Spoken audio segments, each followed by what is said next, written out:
Okay yan. Magtatrabaho tayo, maggagawa tayo ng mag-web generate tayo, pero dapat maging matalas din tayo na ito ay para sa Panginoon, tools ito para sa Panginoon, at magagamit ko ito para sa Panginoon, para sa future, para sa pamilya ko. Walang masama doon.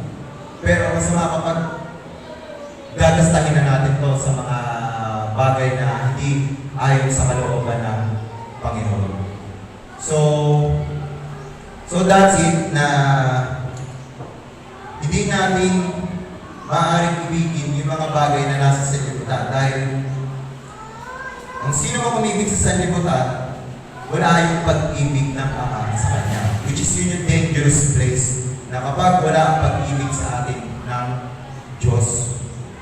Ano ang sabi nga ng Panginoong Hesus, di ba? Ano ang mapapala ng isang tao? Makamtan man niya ang daigdig kung mapapahamak naman ang kanyang sarili.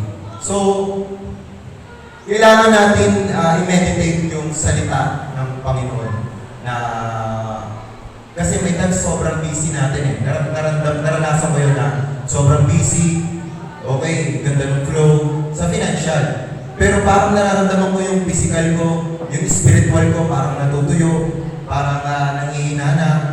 So, hindi na siya nagiging balanse. Kailangan si Lord yung number one. Kumbaga para sa pag-isip, devotion, mag-pray, para pagdating ng buong araw mo, fueled ka, kumbaga full up. Nandun pa rin ang Panginoon. Tsaka merong guidance, di ba, sa ating mga ginagawa. So in that way, si Jesus yung nagiging number one. Kapag inuuna natin ang Panginoon kaysa sa mga bagay na nasa mundo. Ngayon, meron akong bibigay na susi. 3 susi para mapagtagumpayan yung mundo. Ito, na-test ko na siya. Masasabi ko, ito ay epektibo. Dahil ito ay biblical principle. So number 1, mga Tagalog tayo ngayon, mamatay sa sarili. So ito ba yung mamamatay ka na nandyan? Mamatay mo yung sarili mo? So hindi yun yung tinutukoy. Self-denial in English, or death to self. Pag sinabing death to self, mamatay sa sarili, ito yung self, ang tinutukoy dito is yung sinful nature, yung desires niya. Yung mga pagnanasa ng pita ng laman. So, dalawa ang nature ng isang Kristiyano. Isang divine nature, tapos isang sinful nature.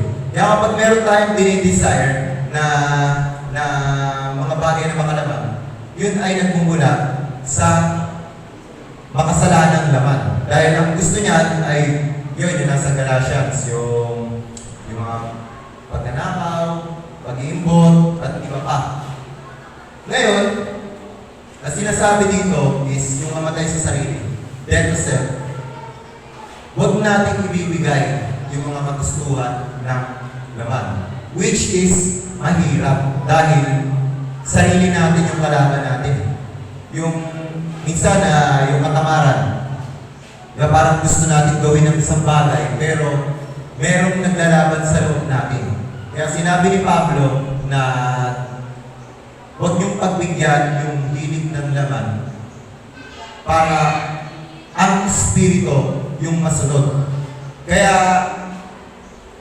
hindi natin magawa yung mga bagay na gusto natin kasi merong dalawang nature na naglalaban sa atin. At kung sino yung manalo doon, yun yung nasusunod. Kaya minsan gusto natin gawin yung bagay na to pero di natin ginagawa. Ginagawa natin yung mga bagay na ayaw natin. Diba? Yun naman yung sinabi sa Romans na nagagawa natin yung mga bagay na ayaw natin gawin dahil sa mga kasalanang laban. Pero ang good thing doon is nasa atin ang Panginoon. Kasama natin ang Panginoon. Maaari tayong makalaya dito. Maaari nating i-apply yung death to self. Ito kasi kapag sinabing death to self, kahit dumaan ka sa isang bagay na mahina ka noon, pero since patay ka na, wala ka ng panlasa dyan. For example, alak. Pinatay mo na yung sarili mo sa alak. Ayoko na yan. Talagang sinusumpa ko yan, tinampuyan mo na yan. Wala na. Wala na yun. Patay na. Na namamatay siya. Yung sinabi ni Paul, I die daily. Pero sa isang banda, maaari siyang mabuhay. Kung ito ay talagang pagbibigyan, pagnanasahin. Pero sabi sa Biblia is, yung mga pagnanasa ng laman ay ipinako ng kasama ni Kristo sa krus. So, andun pa rin na yung kapangyarihan na maka-abstain tayo, makalayo tayo dun sa mga bagay na gusto ng laman. Dahil everyday, dapat tayo ay namamatay sa ating sarili. Kaya kapag tayo ay babalik dito sa mundo, lalabas tayo ngayong umagang ito, maaari natin i-apply ito para tayo ay manatiling detached sa mundo. Bagay, hindi tayo maging makaayon sa takbo ng mundo ito kung tayo ay mamamatay sa ating sarili. Amen? So, pangalawang susi, lumapit sa Diyos. Isa sa way, di ba? Kapag nandiyan na yung tukso na gagawin mo na yung sistema ng mundo, kung paano sila, grabe.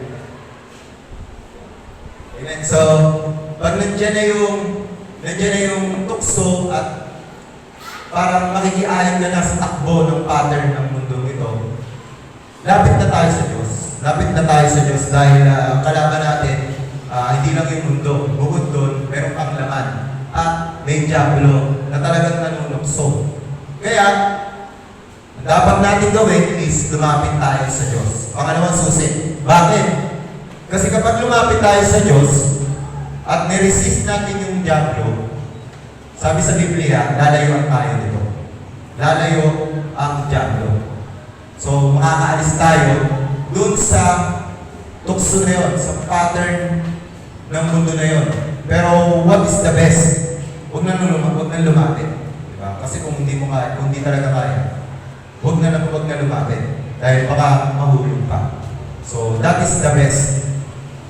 Ngayon, yung pangatlong susi is yung ingatan ang salita ng Diyos. Ito, para ma-overcome yung mundo. Ingatan ang salita ng Diyos. Sabi sa Psalm 119, sabi ni David na iningatan ko ang iyong salita sa aking puso upang hindi ako magkasala. So, itong bagay na ito ay mahalaga sa ating spiritual dahil tayo ay naninirahan dito sa mundo at meron tayong araw-araw na warfare. So, meron tayong warfare sa financial, physical, mental, di ba? Social, emotional, at ang pinaka-mahirap dito is yung spiritual. Kasi ito yung mga bagay na hindi nakikita. Kaya, ito ang dapat nating gawin. Ito yung susi para ma-overcome natin yung mundo. So, kailangan natin yung salita ng Diyos na ingatan natin sa ating puso upang hindi tayo magkasala o mahulog sa pagkakasala. Yun yung sabi ni David. So that's number 1. Pangalawa,